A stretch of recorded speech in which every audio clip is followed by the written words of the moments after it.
입니다. 마가복음 15장 1절부터 5절까지 말씀이네요. 우리 다 같이 한번 교독을 하시도록 하겠습니다. 새벽에 대제사장들이 즉시 장로들과 서기관들 곧 온 공회와 더불어 의논하고 예수를 결박하여 끌고 가서 빌라도에게 넘겨주니 빌라도가 묻되 네가 유대인의 왕이냐? 예수께서 대답하여 이르시되 내 말이 옳도다 하시매 대제사장들이 여러 가지로 고발하는지라 빌라도가 또 물어 이르되 아무 대답도 없느냐? 그들이 얼마나 많은 것으로 너를 고발하는가 보라 하되 다 같이 예수께서 다시 아무 말씀으로도 대답하지 아니하시니 빌라도가 놀랍게 여기더라. 아멘. 십자가에서 당장 내려오지 않으신 까닭이라는 제목으로 은혜를 나누겠습니다. 일본 사람들하고 한국 사람들이 서양인의 눈에 보기에는 아주 흡사합니다. 그런데 우리 한국 사람들이 일본 사람들과 다른 점이 있습니다. 식당에서 음식이 나오기 전에 나무젓가락을 미리 깔라놓는 사람들이 있다면 틀림없이 한국 사람입니다. 일본 사람들은요 절대로 그렇지 않습니다. 또 공중 화장실에서 바지 지퍼를 올리면서 나오는 사람이 있다면 그 사람도 틀림없이 한국 사람입니다. 그만큼 우리 한국 사람들은 성질이 급해요. 그런데 한국 사람들은 평소의 삶 속에서도 성질 급한 것이 아니라 신앙생활도 성질 급하게 합니다. 당장의 눈에 보여지는 결과가 있지 않으면 금방 초조해하고 불안해합니다. 그래서 결국은 하나님의 때를 기다리지 못하고 성급하게 주님 앞서서 일을 하다가 오히려 일을 그르치는 경우가 종종 있습니다. 오늘 본문의 사건은 우리가 원하는 때가 아니라 하나님의 때를 기다리며 묵묵히 아버지께 순종하셨던 예수님을 보여줍니다. 그리고 그런 예수님의 순종이 결국은 우리 예수님으로 하여금 진정한 이스라엘의 왕이 되게 하신 것을 보여줍니다. 그리고 무엇보다도 그런 예수님의 은혜를 입고 살아가는 우리 역시 예수님처럼 그렇게 인내하는 삶을 살아갈 때 비로소 우리 역시 왕 노릇하는 삶을 살 수 있다는 것을 보여줍니다. 오늘의 사건은요, 목요일 저녁 늦게 예수님께서 대제사장이었던 가야바에게 붙들려서 신문을 당한 뒤에 이제 금요일 새벽이 되자마자, 성금요일이라고 하죠. 금요일 새벽이 되자마자 로마 제국의 유대 총독이었던 빌라도에게 재판에 넘겨진 사건입니다. 이 사건은 사탄이 인류의 구원자가 되신 예수님을 십자가에 못 박아 죽이려고 했지만 결국 하나님께서는 그 모든 일들을 통해 어떻게 당신의 뜻을 오히려 이루어 갔는가 하는 것을 보여주는 것입니다. 사탄은 구원자이신 예수님을 죽이기 위해서 대제사장들, 또 똑똑한 서기관들, 장로들을 사용합니다. 그리고 그 일에 로마의 총독이었던 빌라도와 로마의 군병들이 동조하도록 만들었습니다. 오늘 본문 1절을 다시 한번 읽어보겠습니다. 시작. 새벽에 대제사장들이 즉시 장로들과 서기관들 곧 온 공회와 더불어 의논하고 예수를 결박하여 끌고 가서 빌라도에게 넘겨주니, 오늘 본문에 나오는 대제사장은요 가야바입니다. 그는 자기의 장인이었던 안나스의 뒤를 이어서 대제사장이 되어서 AD 18년부터 36년까지 대제사장 역할을 한 사람이었어요. 물론 그때까지도 장인이었던 전임 대제사장 안나스의 영향은 상당했을 것으로 짐작이 됩니다. 그래서 이 일을 주도한 사람을 성경에는 대제사장이라고 단수로 쓰고 있지 않고 대제사장들이라고 복수로 쓰고 있는 것입니다. 어찌됐든 그들은 목요일 저녁에 예수님을 감난산에서 체포해 와서 밤새도록 신문을 해요. 그리고 이제 금요일 새벽이 되자 즉시 공회를 열었습니다. 여기서 말하는 공회란 여러분들이 아마 들어보셨을 거예요. 산헤드린 공회입니다. 이 산헤드린 공회는 AD 70년에 예루살렘이 완전히 멸망할 때까지 있었던 유대인의 최고 의결 기관이었어요. 그런데 이 산헤드린에는 의장이 누가 됐느냐면 대제사장이 재판장으로서 의장이 돼요. 그리고 여기에 서기관들, 장로들이 무려 72명이나 회원으로 참석을 했습니다. 그러니 여러분, 이 적지 않은 수 70명이 넘는 이 산헤드린 공회의 회원들이 모여서 예수의 일을 결정하는데, 문제는 그것을 새벽 무렵에 동도 트기 전에 모였다는 거예요. 이것은 뭘 말하겠습니까? 그들은 이미 예수를 죽이려고 오래전부터 계획하고 있었다는 것입니다. 실제로 그들은 예수를 잡아들이기도 전에 이미 그를 죽이기로 작정을 했어요. 그렇지만 그들은 그 예수를 칠 죄목을 찾지를 못했습니다.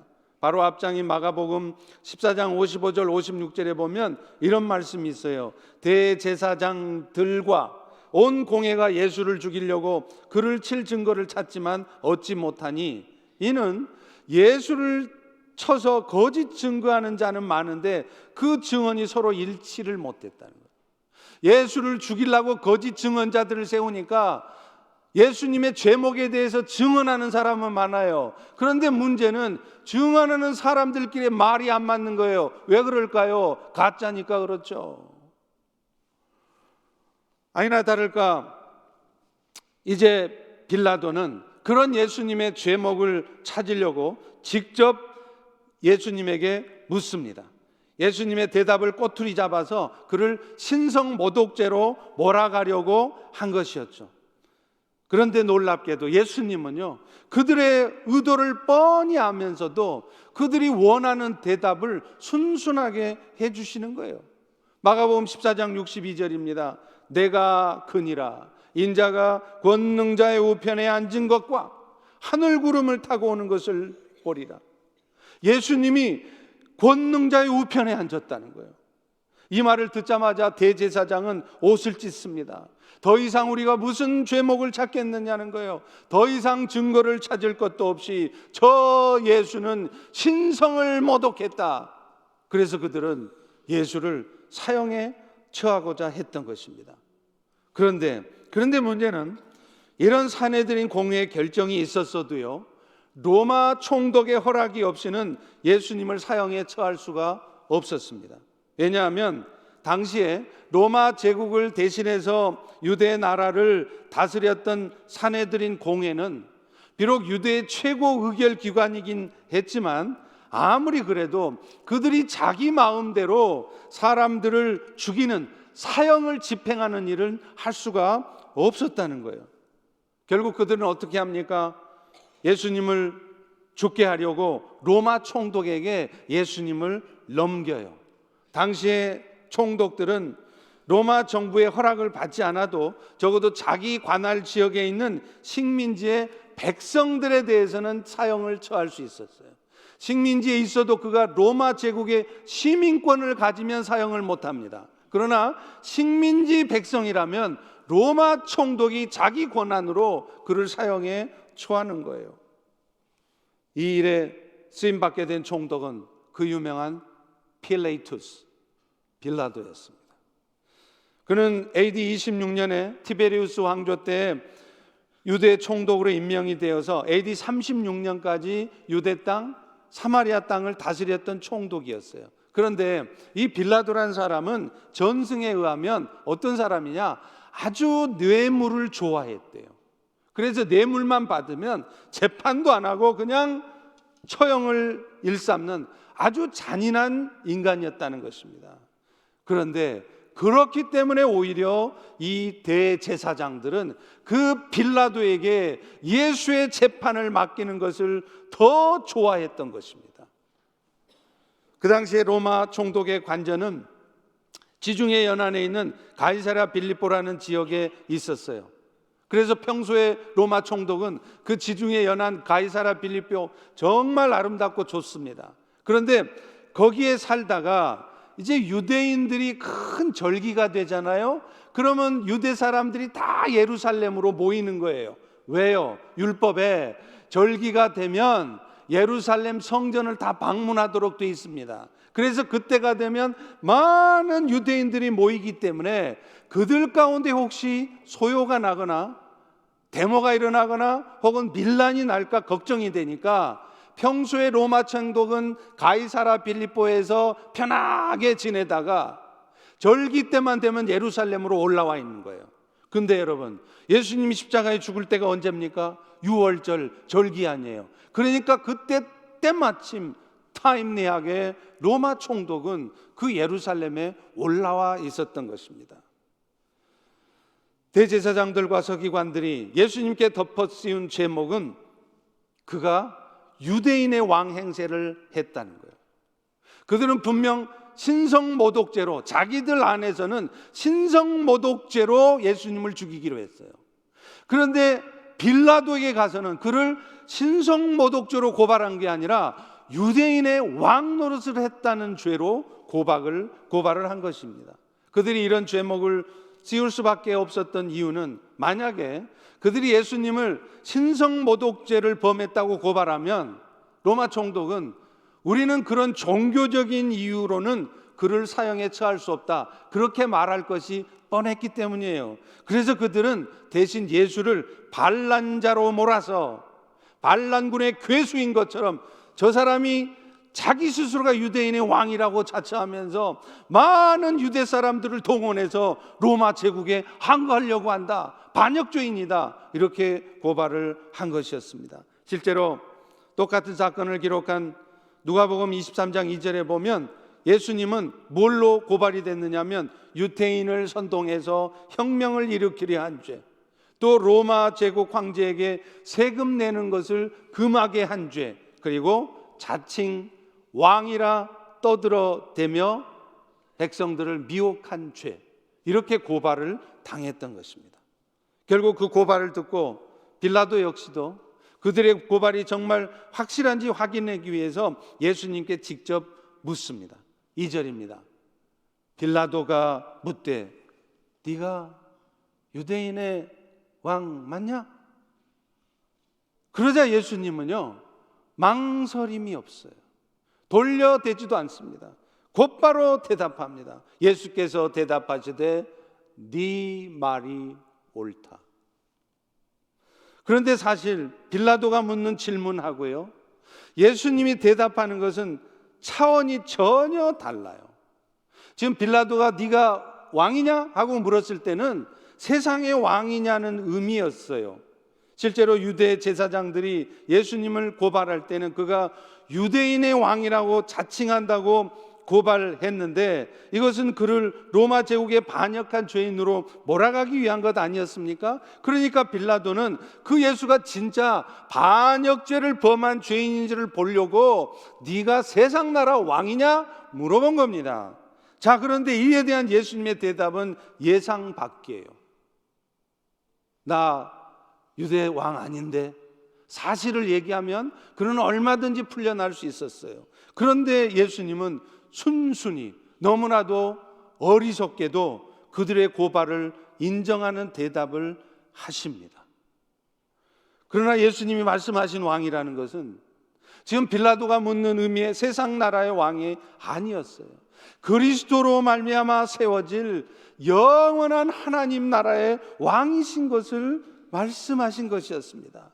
그러나 예수님은 그렇게 대답하면 결국은 자신이 반란군의 괴수가 되어서 사형에 처해지게 될 것을 이미 알고 계시면서도 자신이 유대인의 왕이라고 당당하게 말씀하고 계시는 겁니다. 이후에 빌라도는 계속해서 그 예수님을 유대인의 왕이라고 표현을 합니다. 그래서 마침내는요, 예수님이 십자가에 죽으셨는데 그 십자가의 머리 위에 죄패가 붙여집니다. 그런데 그 죄패에도 예수님의 제목이 뭐냐? 살인자, 간음자가 아니라 유대인의 왕이라는 죄패를 붙였다는 거예요. 26절에 보십시오. 그 위에 있는 죄패 유대인의 왕이라고 썼고, 원래 십자가형에 처하게 되면 그 죄수가 무엇 때문에 저렇게 죽는지 그 죄목을 밝히는데 그 머리 부분에 죄패를 붙이는데 거기 예수님은 유대인의 왕이 죄였다는 것이에요. 그것도 요한복음에 보면요, 이 유대인의 왕이라는 말을 히브리어, 로마어, 헬라어로 기록을 해놓은 것입니다. 이건 뭘 의미할까요? 그 당시에 세상의 모든 사람들이 이 예수가 유대인의 왕이라는 것을 다 알도록 그렇게 한 것입니다. 그런데 놀랍게도 그 일은 로마 총독 빌라도가 한 것이었지만 그 일이 오히려 예수님이 진정한 이스라엘의 왕이라는 것을 증거하는 것이 되었다는 것입니다. 로마 사람들과 심지어는 예수님의 제자들조차도요, 예수님이 말씀하시는 나라는 이 땅의 유대 나라인 것으로 생각을 했었어요. 그래서 그들은 예수님이 나타나서 오병이어의 기적을 나타내잖아요. 심지어는 죽은 자도 막 살려내시잖아요. 그걸 보면서 환호했습니다. 왜입니까? 저 정도의 실력을 가진 자라면 우리 유대 나라를 다시 로마 제국으로부터 독립시켜서 옛날 다윗 왕 시대 영화로운 삶을 우리에게 살게 해줄 것이다. 그래서 그들은 예수님을 쫓으며 칭송했던 것입니다. 그러나 예수님이 그렇게 하셨습니까? 그렇게 하지 않자 그들은 곧바로 돌변해서 저 예수를 십자가에 못 박아라, 이렇게 했던 것이죠. 그러나 예수님이 말씀하신 나라는 이 땅의 나라가 아니라 영원한 생명의 나라였습니다. 그 나라의 왕으로 이 땅에 오신 것을 말씀하신 거였죠. 사실 그것은 사무엘하 7장 12절 13절에도 보면 이미 하나님이 다윗 왕에게 약속하신 것이었습니다. 다윗이 성전을 짓기 위해 하나님께 기도할 때 하나님은 다윗에게 약속을 하세요. 이것을 우리는 소위 다윗 언약 이렇게 얘기를 합니다. 그런데 그 내용이 뭐냐? 결국에는 다윗의 후손으로 오실 예수님을 통해서 이 세상 나라에 하나님의 나라를 세울 것을 약속하신 것입니다. 너의 수완이 차서 너의 조상들과 함께 누울 때 내가 너의 몸에서 날 너의 씨를 너의 뒤에 세워 그 나라를 견고하게 하리라. 그러면 그는 나 여호와의 이름을 위해서 집을 건축할 것이고 나는 그의 나라 왕권을 영원히 견고하게 할 것이다. 이렇게 약속을 하셨어요. 그런데 여기서 내 몸에서 날 씨라는 것은 누굴 말하겠습니까? 다윗 왕 아들인 솔로몬 왕을 말하죠. 그리고 그가 여호와의 이름을 위해서 성전을 건축할 거라는 말씀은 뭘까요? 그게 솔로몬 왕이 여호와 하나님을 위하여 하나님이 거하시는 성전을 짓게 하겠다는 거예요. 그런데 여러분, 하나님은 다윗에게 단순히 그냥 솔로몬이 성전 지을 거라고 이 말을 하신 것이 아니었습니다. 궁극적으로는 다윗의 후손, 유다 지파의 후손으로 오실 예수, 지금 대제사장에게 고발을 당해서 십자가에 죽으실지도 모를 그 예수를 통해서 영원한 하나님의 나라를 세울 것을 말씀한 것이었어요. 그래서 사무엘하 7장 13절에 나오는 그가 내 이름을 위하여 집을 건축할 것이라, 이 말은 하나님이 거하시는 성전이요 바로 예수 그리스도를 통해서 이루어질 하나님의 나라를 얘기한 것입니다. 그리고 하나님은 그 일들을 그리스도를 통해서 이루기 위해서 하신 일이 뭐냐? 그 예수를 세상의 왕이 아닌 영원한 하나님 나라의 왕으로서 그 왕권을 견고하게 하시겠다고 말씀하신 것입니다. 실제로요, 예수님은 십자가의 죽음 후에 3일 만에 부활하십니다. 그래서 그 부활하심을 통하여서 자신이 사탄을 이기시고 사망을 이기신 진정한 왕이신 예수라는 것을 증거했습니다. 그래서 예수님은 부활 승천하신 후에도 제자들을 떠나면서 마지막 제자들에게 남길 때 무슨 말씀을 하십니까? 마태복음 28장 18절에 보면 예수께서 나와 말씀하여 이르시되 하늘과 땅의 모든 권세를 내게 주셨으니, 이제 예수님이 하늘 권세뿐만 아니라 땅의 모든 권세도 다 가진 왕으로 하나님께서 세워주셨으니 이제 너희는 모든 족속에게 가서 인도건 인도네시아건 아프리카건 가서 그 모든 족속을 제자 삼는 일에 집중해라. 그러면 왕인 내가 하늘과 땅의 모든 권세, 사탄 사망 다 이겨놓은 그 권세를 가진 왕인 내가 너희와 함께 할 것이다. 할렐루야, 할렐루야, 할렐루야, 이렇게 말씀하신 것이에요. 예수님은 하나님으로부터 받은 왕권을 가지고 택한 백성들의 나라인 하나님의 나라를 세우시고 그 나라의 왕으로 자기 백성들을 다스리시고 지키시겠다고 말씀하신 것입니다. 여러분, 사실 오늘날 우리가 예수 그리스도로 말미암는 복음에 대해서 말할 때 우리는요, 말은 복음 많이 하지만 진짜 복음이 뭔지를 잘 몰라요. 우리는 복음하면 십자가에서 죽으신 예수, 다시 말하면 대제사장으로서 우리의 죄를 대속하신 예수님에 대해서 말을 합니다. 그러나 여러분, 그것은 가짜 복음은 아니지만 반쪽 복음입니다. 복음에는 또 다른 부분이 있습니다. 그것이 무엇입니까? 그 십자가에 죽은 예수는 죽음에 묶여 있지 않았다는 거예요. 부활하셨다는 거예요. 그래서 자기 자신이 이 세상에 어떤 사탄도, 어떤 사망의 역사도, 세상 권세도 다 이기신 왕이신 것을 증거하셨다는 것입니다. 다시 말하면 십자가에 죽으신 예수는 이 세상의 왕이신 예수라는 이 사실, 이것이 복음이라는 것입니다. 사실 오늘날 사탄이 어떤 역사를 우리 가운데 나타내도 우리 안에 계시는 그분께서 이미 사탄의 권세를 이겨놓으신 왕이시라는 이 사실을 붙들면은요, 사실 우리는 별로 걱정할 게 없어요. 두려워할 일도 없습니다. 왜 그렇습니까? 사탄이 버려놓은 그 모든 역사를 하나님께서는, 왕이신 예수께서는 바꾸어서 이 모든 사탄의 역사가 오히려 하나님의 선한 뜻을 이루시는데 사용되도록 하시기 때문이라는 거예요. 그렇기 때문에 우리는 당장의 눈앞에 펼쳐진 상황을 보면서 그저 염려하고 불안해하고 두려워하는 모습으로 살아가지만, 이 불안해 보이는, 이 두려워할 수밖에 없는 이 모든 상황이 결국에는 왕이신 예수님 때문에 선한 하나님의 뜻을 이루는 데 사용되어진다는 것을 안다면 우리는 그렇게 두려워하지 않을 수 있는 것입니다. 여러분, 민수기에 보면요, 모압 왕 발락이 이스라엘을 미워했어요. 그래서 이스라엘을 저주하려고 어떻게 합니까? 발람을 불러요. 발람을 불러서 네가 저 이스라엘을 저주해줘라.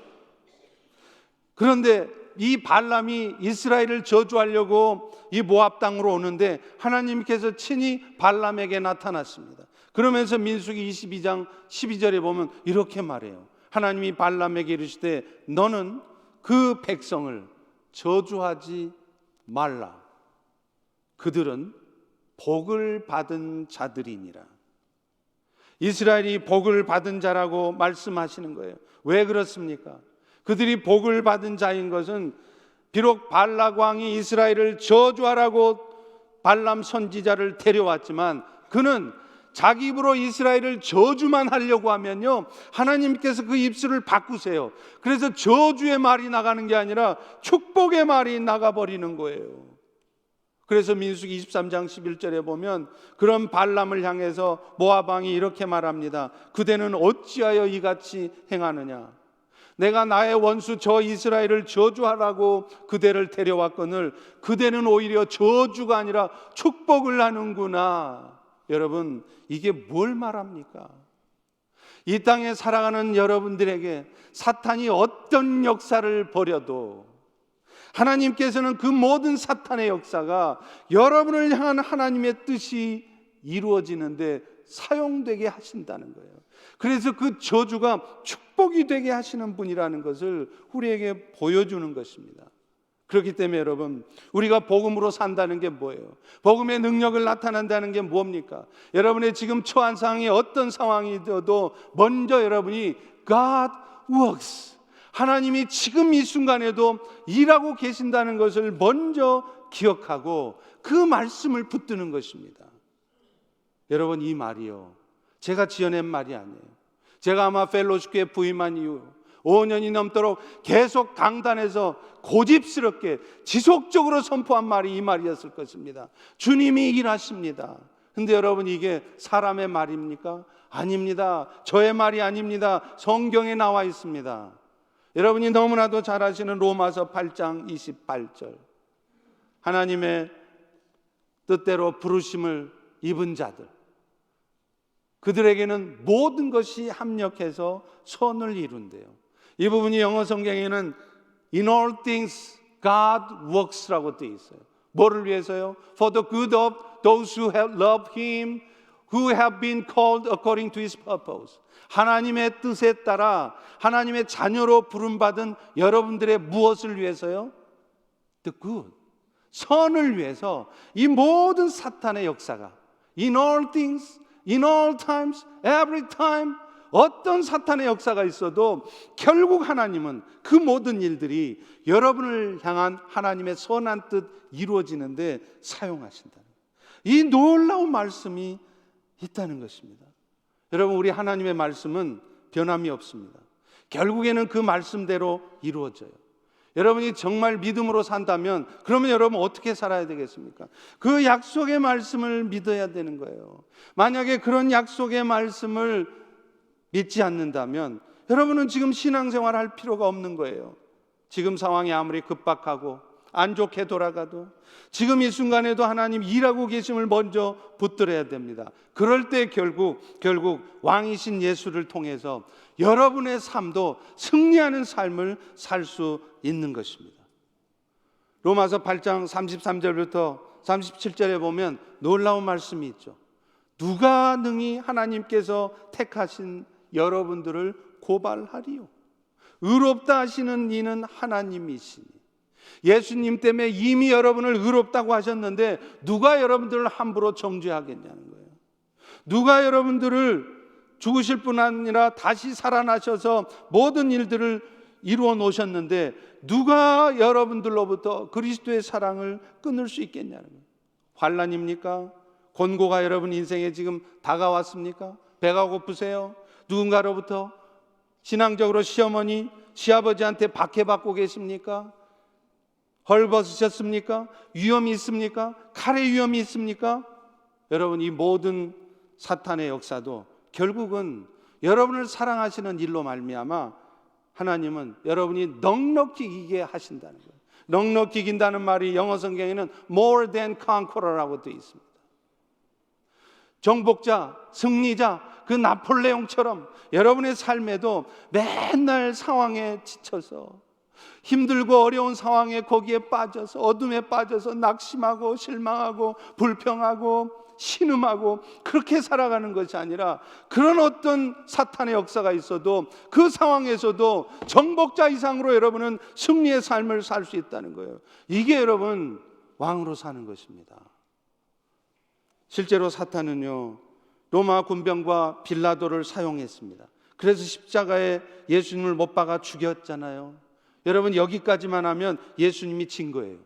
하나님도 별 수 없구만, 예수 믿어봤자 아무 소용 없구만, 다 끝났구만. 아닙니다.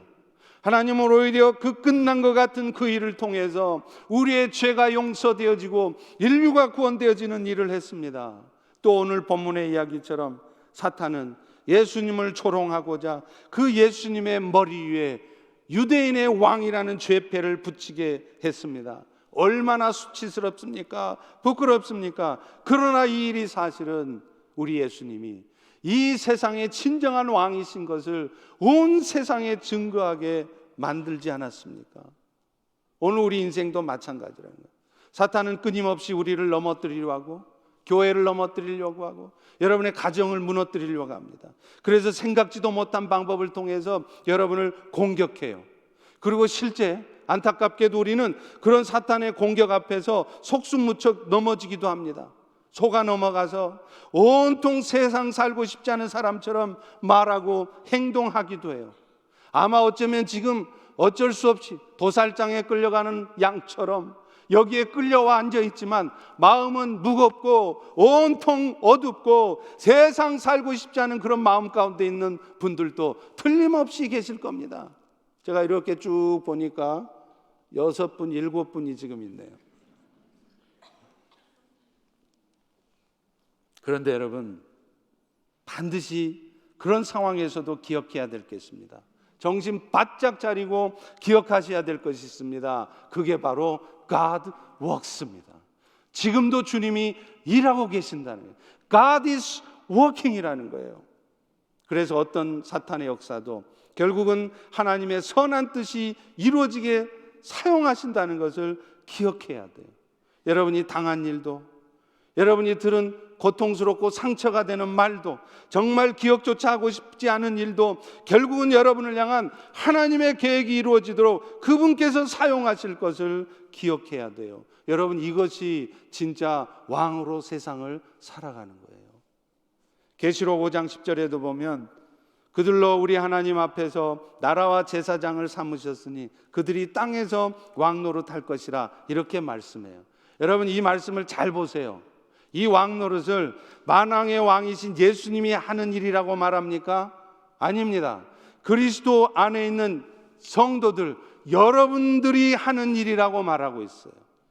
그것도 죽은 다음에 천국에 가서나 왕 노릇하는 게 아니라 이 땅의 나그네 삶을 살아가면서도, 먹을 것 마실 것 없어도, 몸이 건강하지 않아도, 힘들고 고통스러운 삶의 정황이 여러분에게 있어도 이 땅에서도 여러분이 왕 노릇하며 살 수 있다는 거예요. 그럼 어떻게 사는 게 왕 노릇하며 사는 거예요? 무엇보다도 그런 사탄의 역사 앞에 여러분의 마음을 뺏기지 않는 겁니다. 여러분이 두려워하지 않는 것입니다. 삶의 주도권을 사탄에게 넘기지 마세요. 내 눈앞에 일어난 일 때문에 울고 웃고 하지 않는 것입니다. 뭔가 내 뜻대로 되었다고 해서 그저 기뻐하며 자신을 자랑하기에 급급하는 것이 아닙니다. 또 반대로요, 슬프다고 지나치게 코를 빠뜨리고 있지 않는 것입니다. 만약 여러분이 그렇게 하고 있다면 지금 여러분은 예수 안에서 왕 노릇을 하는 것이 아니라 다시 사탄에게 끌려가서 종 노릇을 하고 있는 것입니다. 그런데 여러분, 우리가 정말 이 땅에서 왕 노릇하기 위해서도 한 가지 기억해야 될 게 있어요. 그것은요, 그 왕이신 예수는 여러분이 원하는 것처럼 지금 당장 자신이 왕인 것을 나타내지 않는다는 거예요. 왕이신 예수님이 왜 지금 당장 자신이 왕인 것을 나타내지 않을까요? 그 답은 오늘 설교의 제목에 있습니다. 지금 당장 십자가에서 내려오라는 군중들의 요구에 반응하신 예수님의 모습에 그 답이 있어요. 예수님은 군중들의 요구에 반응하지 않았습니다. 당신이 정말 이스라엘의 왕이라면 지금 당장 십자가에서 내려와서 저 로마 군병들을 장풍을 쓰든지 아니면 칼을 쓰든지 다 죽여 없애고 저 로마 제국을 넘어뜨리고 유대 나라를 독립시켜 보십시오. 그러면 당신이 진짜 왕인 것을 믿겠습니다. 그런 요구를 하는 군중들의 요구에 그는 반응하지 않았습니다. 심지어는요, 십자가에 함께 못 박힌 자들이 자신을 욕했을 때조차도 십자가에서 내려오지 않습니다. 마가복음 15장 32절에 보십시오. 이스라엘의 왕 그리스도가 지금 십자가에서 내려와 우리가 보고 믿게 할지어다. 함께 예수 십자가에 못 박힌 자들도 예수를 욕하더라. 아니, 예수님 옆에서 함께 십자가에 못 박힌 지들이 무슨 그런 말을 할 자격이 있어요?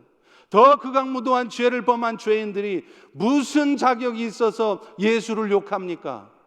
그런 자존심 상한 얘기를 들었을 때 예수님들 당장에 지금 못을 다 뽑아버리고 십자가에서 내려가고 싶지 않았겠습니까? 할 수 있으셨습니다. 그러나 그렇게 하지 않으셨어요. 이유가 뭘까요? 그 답은 여러분이 너무나 잘 아십니다. 그렇게 하면 군중들의 요구는 만족시킬지 모르지만 이 세상을 향한 인류 구원의 하나님의 뜻은 이룰 수 없는 거예요. 오늘 우리도 지금 당장 십자가에서 내려와서 당신의 왕 되심을 우리에게 증명하라고 예수님께 외치고 있는지 모릅니다. 내가 바라고 소망하는 걸 다 이루어져서 당신이 정말 왕이라는 것을, 내가 믿을 자격이 있는 분이라는 것을 나한테 좀 보여주라고 외치고 있는지 모릅니다. 그러나 그런 우리의 외침을 우리 주님께서 듣지 못하시는 것이 아닙니다. 또 우리가 외치고 바라는 대로 이루어 드릴 수 있는 능력이 없어서도 아니에요. 그분은 지금 여러분을 향한 하나님의 뜻이 이루어지도록 기다리고 있을 뿐입니다. 지금 당장이라도 내려와서 여러분이 믿는 예수가 이 세상의 왕이라는 걸 보여주고 싶지만 여러분 때문에, 여러분을 향한 하나님의 뜻이 아직 이루어져 있지 않기 때문에 그 때를 기다리고 있는 것입니다. 여러분은 예수님을 십자가에 못 박으라고 외쳤던 군중들처럼 당장 내려와서 당신의 왕 되심을 증거하시오라고 외치겠지만, 그런 여러분을 향해 하나님은 이렇게 말씀하십니다. 내가 십자가에서 내려갈 수 없는 이유는 바로 너 때문이다. 네가 더 예수님처럼 겸손하고 온유한 사람이 되기를 나는 기다리고 있단다. 네가 아직도 그 세상의 헛것들을 붙잡고 세상 욕심 가운데 살아가기 때문에 그 욕심을 포기하고 십자가에 죽으신 그 예수를 위해서 헌신하는 삶을 살기를 나는 기다리고 있단다. 여전히 너의 생각과 경험과 지식을 가지고만 살아가려 하지, 어떤 상황에서도 하나님의 하신 일로 받아들이지 못하며 나의 의지와 나의 힘을 가지고 이루어 가려고 하는 그런 네가 나 여호와를 바라보고 예수님을 바라보고 의지하는 자가 되기를 기다리고 있단다. 이렇게 말씀하세요. 그리고 어쩌면 예수님은 여러분이 생각지도 못했던 더 좋은 것을 주시기 위해서 때를 기다리고 계신지도 모르는 것입니다. 그런데 안타깝게도 우리는 그 뜻을 알지 못합니다. 그저 답답해하고, 그래서 우리가 믿는 예수가 무능력해 보이고, 그래서 교회는 나왔다 안 나왔다, 예수 믿어봤자 아무 쓸모도 없는 것처럼 생각하고 있는 것입니다. 그런데 실제로 예수님의 제자들조차도 그랬어요. 그들은 예수님으로부터 직접 아버지의 뜻을 전달받은 사람들이에요. 예수가 십자가에 죽어야 인류 구원을 위한 하나님의 계획이 이루어진다는 것을 제자들은 수도 없이 들었습니다. 그 수도 없이 그들은 예수님의 말을 들었지만 그들의 지금 당장의 관심은 당장 예수님이 십자가에서 내려오는 거였어요. 그래서 그들이 정말 예수가 이스라엘의 왕이라는 걸 보여주는 것, 그게 더 중요했던 것입니다. 아니, 아예 십자가에 달리지 않는 것이 더 왕 같아 보이는 거였습니다. 결국 그들은 예수님이 말씀하신 바를 알지 못했다는 것이죠. 오늘 여러분은 지금 어떻게 하고 계십니까? 그 당시의 군중들처럼 당장의 십자가에 내려와서 당신의 왕 되심을 나에게 증명하라고 외치고 계시지 않습니까? 예수님께서 지금 당장 오늘 여러분들이 마음속으로 바라고 소망하는 것들을 이루어주지 않으시는 이유도 마찬가지입니다. 지금 우리는 알 수 없지만 어찌하든지 결국은 주의 뜻을 이루시고야 말 것이라는 것을 다시 한번 붙드실 수 있기를 바랍니다.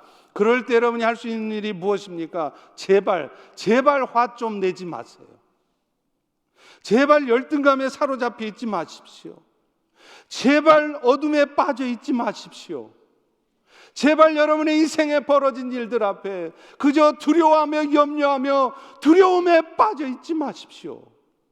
이제 그 어둠에서 빠져나오십시오. 주님만 바라보고 나가십시오. 주님이 이루십니다. 여러분, 노아의 방주에는 노가 없었다는 거 아십니까? 여러분 같으면 아마 노가 없으면 불안해할 거예요. 노가 없는 그 배가 가다가 바위에 부딪혀서 부서질 수도 있고, 엉뚱한 곳으로 가버리면 어떡해요? 엉뚱한 곳으로 가고 있으면 얼른 노를 저어서 내가 원하는 방향대로 끌어가야 되잖아요. 그런데 노아는 노가 없어도 바다 위를 살피지 않았습니다. 혹시 지금 우리 배가 바위에 부딪혀서 깨지지 않나? 그거 살피지 않았어요. 노아는 오직 하늘만 바라보고 있었습니다. 그럴 수밖에 없었습니다. 그러나 여러분, 그 노가 없었던 방주가 바위에 부딪혀서 파손했습니까? 아닙니다. 하나님께서 직접 그 배의 선장이 되어주셨기 때문에 노아의 방주는 파손하지 않았습니다. 노가 없어도요. 영화 같은 데 보면 경주마들도 그렇잖아요. 옆은 보지 말고 오직 앞만 보고 가라고 눈의 옆부분 이렇게 가려놓는 거 보셨죠? 옆 레인의 말이 어디만큼 왔나, 내 지금 경쟁자들이 어디까지 왔지 신경 쓰지 말라는 거예요. 너는 지금 네 앞만 보고 가라는 것입니다. 그런데 우리는 너무 자주 옆을 봐요. 물론 좌우를 살펴야 할 때도 있을 것입니다. 그런데 아무리 좌우를 살펴도요, 진짜 봐야 될 주님을 보고 있지 않으면 말짱꽝입니다. 좌우를 살피는 것이 오히려 일을 더 그르칩니다. 왜요? 목표 지점을 잃어버리기 때문에 그래요.